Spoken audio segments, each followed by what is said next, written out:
संविधान लिहिताना 3 स्तंभ तयार केले. एक विधिमंडळ किंवा कायदे मंडळ, म्हणजे विधानसभा आणि लोकसभा जिथे कायदे तयार केले जातात त्या कायद्याची अंमलबजावणी करणारे प्रशासन असतं, म्हणजे ॲडमिनिस्ट्रेशन. आणि 3रा स्तंभ, यांच्याकडून न्याय नाही मिळाला तर आपण न्यायालयात जाऊ शकतो. आणि इथंही काय नाही झालं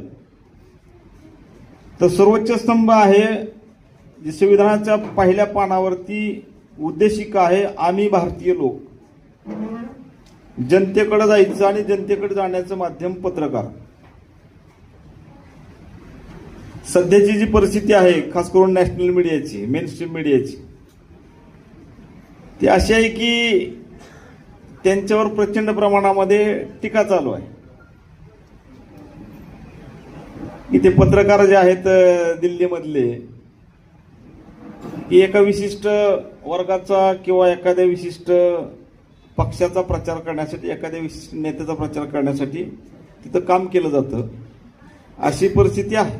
आता मी डिटेल ज्यादा बोलत नाही, कारण आम्ही उद्या कुणाबरोबर बसलेलो असो काय सांगू शकत नाही.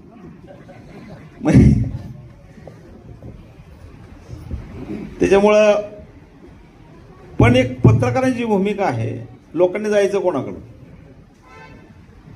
समजा आम्ही न्याय नाही दिला, तुम्ही ऍडमिनिस्ट्रेशनकडे गेला, प्रशासनाकडे गेला, पोलिसांच्याकडे गेला, कलेक्टरकडे गेला, तहसीलदाराकडे गेला, तिथून नाही मिळाला, लोक न्यायालयात जातील. आणि न्यायालयात नाही न्याय मिळाला तर लोकांनी जायचं कुठं.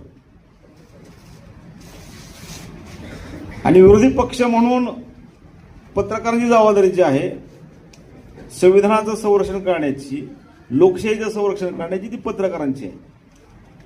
लोकशाहीमध्ये एक सत्ताधारी पक्ष आहे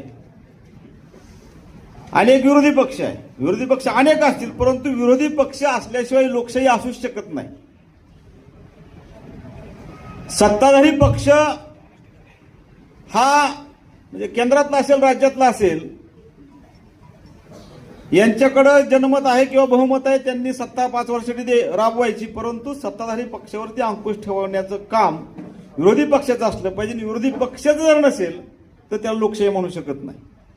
मी म्हणजे या देशामध्ये असं चालू आहे, खरं जगामध्ये, अमेरिकेमध्ये, युरोपमध्ये लोकशाही जगवण्यासाठी तिथलं सरकार किंवा तिथलं संविधान किंवा तिथल्या परंपरा आहेत की विरोधी पक्ष जगला पाहिजे, विरोधी पक्ष टिकला पाहिजे, यासाठी तिथं विरोधी पक्षाला मदत केली, आर्थिक मदत केली जाते.